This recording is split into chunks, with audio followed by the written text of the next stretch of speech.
রাসূলুল্লাহ বলছেন নিজে কিয়ামতের দিন হাজার হাজার মানুষ পুলসিরাত পার হবে। পার সবাইকে হতে হবে, আমাকে, আপনাকে, বুজরুগকে, নেককারকে, দিনদারকে, ফাসেককে, চামারকে, মুচিকে, ধুবিকে, সবাইকে জাহান্নামের উপর দিয়ে, পুলসিরাতের উপর দিয়ে হাঁটতে হবে। কেউ রেহাই পাবে না। আরে আমি রেহাই পাবো না, আমাকে হাঁটতে হবে, আমার শেখ সাহেবকে হাঁটতে হবে জাহান্নামের উপর দিয়ে। কোরআনে রব্বুল আলামিন পরিষ্কার বলে দিয়েছেন। তাহলে যাওয়ার কালে অবস্থাটা কি দাঁড়াবে? রাসূলুল্লাহ বলছেন মিনহুম মান ইয়ামুররু কাসাওয়াইকে, বিজলি যেমন চমকাই আকাশে ঠিক সেই রকম গতিতে এদিক থেকে ওদিক পার হয়ে যাবে। আবার কিছু লোক ইয়ামুররু কাররিয়াহে, হাওয়া যেমন করে চলে হাওয়ার বেগে তারা উড়ে যাবে। আবার কিছু লোক হেঁটে হেঁটে পার হবে, পার হয়েই যাবে, পার হয়েই যাবে। শেষের বেলায় কিছু লোক বেঁচে যাবে যাদের আমল অত্যন্ত কম আমল নিয়ে পুলসিরাত পার হতে যাবে। তখন তারা চলতে পারবে না, গতি থাকবে না তাদের। আর ওই রকম আস্তে আস্তে করে ধীর পায়ে কচ্ছপের মতো করে হেঁটে হেঁটে হেঁটে হেঁটে যাবে।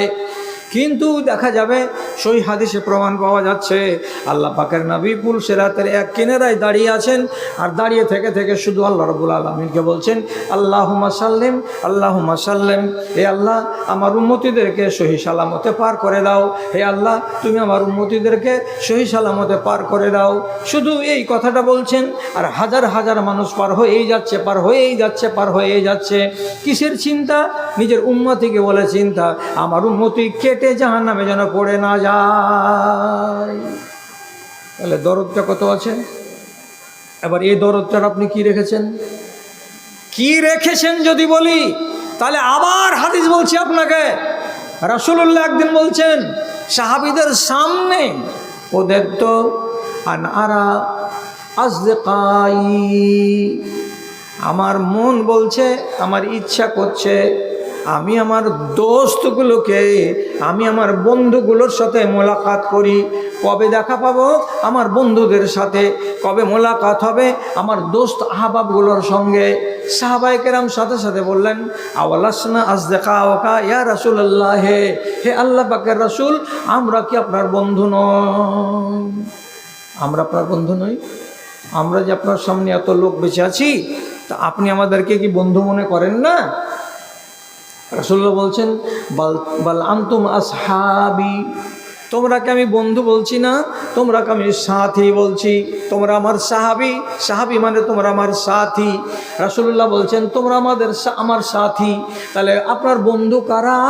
রাসূলুল্লাহ বলছেন হুমুল্লাযিনা আমানু বি ওয়া লাম ইয়ারাউনি, বন্ধু হলো ওরা যারা আমাকে দুই চোখে দেখেনি আর আমি যাদেরকে দুই চোখে দেখিনি, যারা এখনো আমার জমানায় জন্মগ্রহণ করেনি, আবার মরে যাওয়ার পরে যারা জন্মগ্রহণ করবে এবং আমাকে না দেখে আমার আদর্শকে, আমার সুন্নাতকে ভালোবেসে নেবে, ওই লোকগুলো হলো আমার বন্ধু, ওই লোকগুলো হলো আমার দোস্ত। আমি ওদেরকে দেখার জন্য আগ্রহ প্রকাশ করছি। কবে যে দেখা হবে? তো নিশ্চয়ই দেখা হবে। কবে? তো হাসরের ময়দানে, হাউজে কাউসারে। রাসূলুল্লাহ বন্ধুকে দেখার জন্য আকাঙ্ক্ষা প্রকাশ করেছেন। এবার আমি যদি কল্পনা করে একটা কথা বলি, কি কল্পনা? এটা বাস্তব ভাববে না কোনো সময়। আমি কি বলছি? কল্পনা। ধরে নিন গগন পাহাড়ি গ্রামে কোনো এক জামে মসজিদে আল্লাহ পাকের নবী এলেন। গোটা গ্রামে খবর হয়ে গেল রাসূলুল্লাহ এসেছেন, রাসূলুল্লাহ এসেছেন। তাহলে আপনি তো হাদিস জানেন যে রাসূলুল্লাহর বন্ধুদেরকে দেখার জন্য রসুলের আগ্রহ খুব ছিল। তা আপনার মনের ভেতরে কি এরকম একটা উৎসুক ভাব দেখা যায় না যে একটু দেখা করে আসি, রাসূলুল্লাহর হাতে হাত দিয়ে মুসাফা করে আসি এবং রসুলের সামনে খাড়া হব, তো রসুলুল্লাহ আমাকে দেখে খুশি হবেন, মারহাবা আমার বন্ধু, মারহাবা বলে আমাকে তো আহলান সাহলান বলবেন, মারহাবা বলবেন যে এইটা আমার একটা বন্ধু, এইটা আমার একটা বন্ধু আমার সাথে দেখা করতে এসেছে। আপনি যদি এই রকমের আগ্রহ নিয়ে রসুলুল্লাহর সামনে খাড়ো হন, তো বেয়াদবি মাপ, সবটি লোককে বলছি না, এই গ্রামে 40টা লোককে এমন পাওয়া যাবে যে 40টা লোক রসুল্লাহর সামনে যখন খাড়ো হবে তখন আল্লাহ পাকের নবী ওর চেহারার দিকে তাকার পরেই মুখটাকে ফিরিয়ে নিয়ে বলবেন, তুমি আমার বন্ধু, তুমি আমার বন্ধু। কে বললো তোমাকে যে তুমি আমার বন্ধু? বলছে কেন, আমি কেন বন্ধু হতে পারলাম না? কেন বন্ধু হতে পারলাম না? এ নার যদি আপনি প্রশ্ন তুলেন তো প্রথমেই বলি, রাসূলুল্লাহ বলেছেন আশরুম মিনাস সুন্নাতে, 10টা হলো আমার সুন্নাত। আমাকে যারা ভালোবাসে তাদের ভেতরে সুন্নাতগুলো কিন্তু দেখা যাবে, তাহলে আমি জানবো এই লোকগুলো আমার সুন্নাতকে ভালোবাসে, মানে আমাকেই ভালোবাসে। কি কি দেখা যাবে? রাসূল ওখানে বলেছেন আলমাজমাজাত ওয়াল ইস্তিনসাক, গলায় পানি দিয়ে গার্গিল করা। কখন গার্গিল করে? ফজরের টাইমে উজু করার কালে গার্গিল করতে হয়। নাকে পানি দিয়ে নাক ঝাড়া দিতে হয়। কখন করতে হয়? উজু করার কালে করতে হয়। রাসূলুল্লাহ বলছেন কাশু সারেবে, মোজগুলোকে কেটে ছোট করে দাও। ইফা উল্লাহিয়াতে, দাড়িগুলোকে বড় বড় করে রেখে দাও। নাতফুল এবেতে, বগলের চুলগুলোকে নুচে নুচে সাফ করে দাও। হালাকুল আনাতে, যৌনাঙ্গের চুলগুলোকে তুমি পরিষ্কার করে দাও। তারপরে যেগুলো যেগুলো নখ বড় বড় হয়ে যাবে, তাকলিমুল আজফারে, নখগুলোকে কেটে ছোট করে দাও।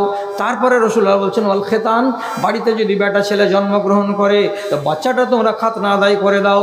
এই 10টা হলো আমার সুন্নাত, এগুলো হলো আমার সুন্নাত। সব দিকে রাখেন। একটাকে যদি রাসূলুল্লাহ ধরে নিয়ে বলেন, নাম কি? ইনজামামুল হক, বয়স কত? 24 বছর। চেহারা সাপ কেন? যদি চেহারা সাপ দেখা যায় আর আপনি মুসাফা করতে এসেছেন কি বলে? যে রাসূলুল্লাহ আগ্রহ প্রকাশ করেছেন যে আমি বন্ধুদেরকে দেখব, তা আমি দেখা করে আসি, তাহলে আপনার মতো লোকটাকে দেখে আল্লাহ রসুলের মনটা জুড়াবে না? জুড়াবে না। আপনি নিজে এটাকে ইখতিয়ার করুন আর নিজে এটাকে ফয়সালা করুন যে না, আমার মতো মানুষকে দেখে আল্লাহ পাকের নবী খুশি হতে পারবেন না। তাহলে কেমন উম্মতি আমি? আগে উম্মতি নিজেকে বানান, তারপরে তখন বলবেন আল্লাহ রসুল আমাদের বিরুদ্ধে আপনি অভিযোগ খাড়ো করছেন কেন? জি, নবীজি নিজে বলছেন একটা সহিহ হাদিসের ভেতরে, কি আমি কেমন আর লোকগুলো কেমন। মশালো আনা আনা মশালি আনা ওয়ান্নাস কারাজুলিন ইস্তাওকাদা নারান। আমি কেমন এবং লোকেরা কেমন, উদাহরণ দিতে গিয়ে নবীজি বলছেন যেমন একটা লোক কি করেছে, একটা আগুন জ্বালিয়েছে এক জায়গায়, পুরাতন পুরাতন খেজুরের শুকনো শুকনো ডালগুলোকে ফেলে দিয়েছে, গাছগুলোকে ফেলে দিয়েছে, লতা পাতাকে ফেলে দিয়েছে, দেওয়ার পরে কাঠি মেরে দিয়ে দাউ দাউ করে আগুন জ্বালিয়ে দিয়েছে।